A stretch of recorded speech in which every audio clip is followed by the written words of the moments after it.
كل البنات كي دايرين لاباس عليكم؟ نتمنىلكم تكونوا كاملين بخير وانتما كتشاهدوا هاد لا فيديو ديال اليوم ان شاء الله غادي نديكم معايا عندكم واحد الفلوق اللي صغير وخفيف ظريف.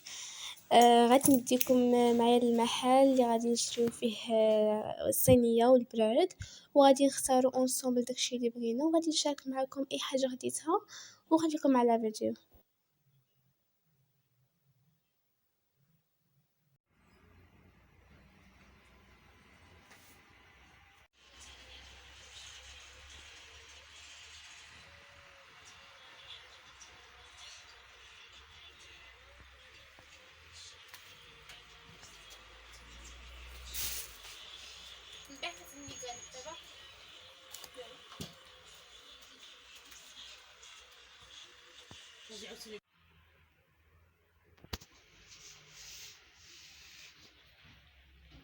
من بعد ما خرجنا لينا باش ناخذ الصينيه والكيسان ديالها، حرت ما بين هاد الكيسان هادو اللي كيجيو فيها الشكل هذا وهاد البراد الصفر كما كتشوفوا.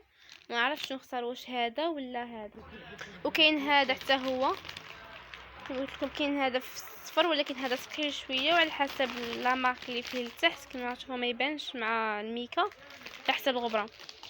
كما كتشوفوا كاين هذا وكاين جاو مع هاد الكيسان، ما عرفتش واش الكيسان واش جاو معاه زوينين ولا لا.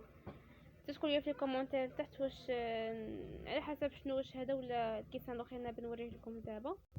وكاين حتى هاد الكيسان هذا كاين معاهم هاد الكيسان هادو، كنظن ان الكيسان الاولين كانوا في السن، هادو جاو صغار وما عطاوش واحد المنظر للبراد. الا خديت هاد البراد الكبير هذا خاصهم شي براد يكونوا هماويين وبحال دوك الكيسان الاولين اللي وريتكم.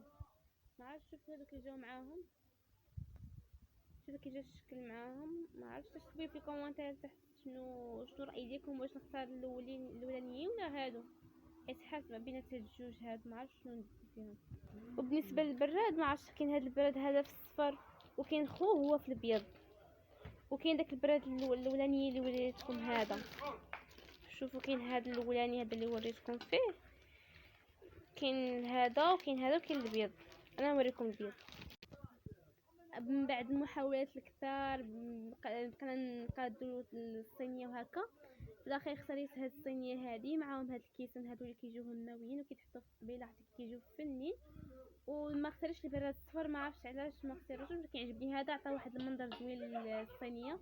هانتوما كتشوفوا كيفاش جا زوين بزاف بزاف بزاف، وفريمون كيحمق، عرفتي راه المنظر ديالو راه زوين بزاف. وهذا هو الفيديو ديال اليوم، نتمنى انه يكون عجبكم، الا عجبكم خليو معكم لايك وسبسكرايب وضغطوا على الجرس باش تبقاو تشوفوا كل جديد، وخليو لي راي ديالكم في الكومونتير تحت، غادي نجاوب على كل شيء. وبسلام عليكم.